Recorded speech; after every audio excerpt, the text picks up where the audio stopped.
News 7 நேயர்களுக்கு வணக்கம். இன்னைக்கு நம்ம சினிமா பாப்கார்ன் நிகழ்ச்சியில் வெற்றிமாறன் இயக்கத்தில் வெளிவந்த விடுதலை பாகம் 2 படத்தை பற்றி பார்க்க போகிறோம். இந்த படத்தில் விஜய் சேதுபதி, மஞ்சு வாரியர், சூரி இவங்கெல்லாம் முன்னணி கதாபாத்திரத்தில் நடிச்சிருக்காங்க. இந்த படத்தோட கதையை பற்றி பார்த்தீங்கன்னா, விஜய் சேதுபதி ஒரு பாடம் சொல்லி கொடுக்குற வாத்தியாராக இருக்கிறாரு. வாத்தியாராக நடிச்சிருக்காருன்னு சொல்கிறத விட வாத்தியாராக வாழ்ந்திருக்காருன்னு சொல்லலாம்.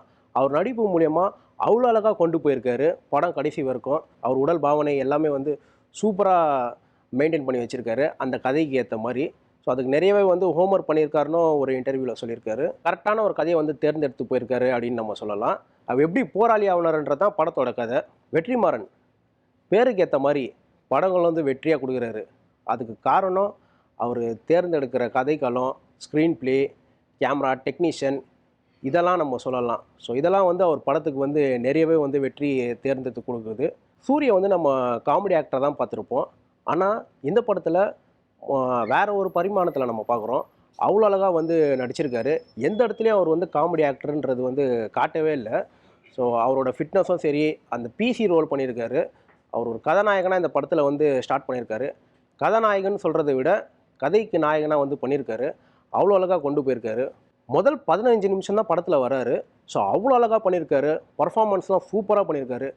ஃபைட் சீன்ஸு இதெல்லாம் பார்த்திங்கன்னா அது தனியாக சூப்பராக பேசுது. அது விஷுவலாக அதுக்கு ஒரு தனியாக கோரியோ பண்ணி ஒரு தனியாக ரிதம் பண்ணி கொடுத்துருக்காங்க. ஸோ அந்த டைலாக்ஸ்லாம் இன்னமும் ஆழமாக மனசில் பதிஞ்சிருக்கு. அவ்வளோ சூப்பராக பண்ணியிருக்காரு. இன்னும் சொல்லப்போனால் இந்த மொத்த படத்தோட அந்த 5 நிமிஷம் தான் முழு கதைன்னே சொல்லலாம். அவ்வளோ அழகாக கொண்டு போயிருக்காரு. ஒருவேளை அந்த இடத்துல சரியாக பண்ணலாம் படம் தோற்றுருக்குமோ என்னமோ. ஸோ அதை கென் கர்ணேஷ் அழகாக கொண்டு போயிருக்காரு. இளையராஜா படத்தில் இசையமைச்சிருக்காரு. நிறைய பாட்டு அதெல்லாம் இல்லைனாலும் இந்த படத்துக்கு தேவையான பேக்ரவுண்ட் மியூசிக்கு இதெல்லாம் போட்டு கரெக்டாக கொண்டு போயிருக்காரு. இந்த படத்தில் பாட்டு அதெல்லாம் நம்ம பெருசாக எதிர்பார்க்க முடியாது. ஏன்னா இந்த படத்துக்கு பேக்ரவுண்ட் மியூசிக் இதெல்லாமே போதுமானது தான். ஸோ இது ஒரு மசாலா படமாக இருந்தால் அந்த மாதிரி பாட்டு, டான்ஸு அதெல்லாம் நம்ம எதிர்பார்க்கலாம். ஸோ தேவையான அளவுக்கு இளையராஜா மியூசிக் போட்டு இந்த படத்தை ஃபுல்ஃபில் பண்ணியிருக்காருன்னு சொல்லலாம். படத்தில் மைனஸ் பார்த்தீங்கன்னா, சூரி பார்ட் 1ல் அவர் தான் ஃபுல்லாக லீட் பண்ணிட்டு வந்தார். ஸோ நிறையவே எதிர்பார்ப்பு அதிகமாக இருந்துச்சு. பார்ட் 2ல் அவரும் ஃபுல்லாக வருவார் அப்படின்னு சொல்லிட்டு. ஆனால் பார்ட் 2ல் அவர் பெருசாக எதுவும் வரல. செகண்ட் ஹாஃபில் கொஞ்சம் சீன்ஸ் தான் வராரு. ஒருவேளை அது கொஞ்சம் மைனஸாக இருக்குமோ அப்படின்ற மாதிரி தோணுது. செகண்ட் ஹாஃபில் பார்த்தீங்கன்னா நிறைய கார்டு சீன்ஸாக நிறைய வருது. ஸோ அந்த ஃபைட் சீன்ஸ்லாம் கொஞ்சம் லேக்காக இருக்குது. அதெல்லாம் கொஞ்சம் கம்மி பண்ணியிருக்கலாம்.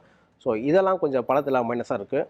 ஸோ டோட்டலாக விடுதலை பாகம் 2 படத்துக்கு நம்ம சினிமா பாப்கார்ன் கொடுக்குற ரேட்டிங் 5க்கு 4.5. மேலும் அடுத்த படம் பார்த்துட்டு எப்படி இருக்குன்னு நான் உங்ககிட்ட விமர்சனம் பண்ணுறேன். அது வரைக்கும் உங்களிடமிருந்து விடைபெறுவது நான் உங்கள் இம்ரான்.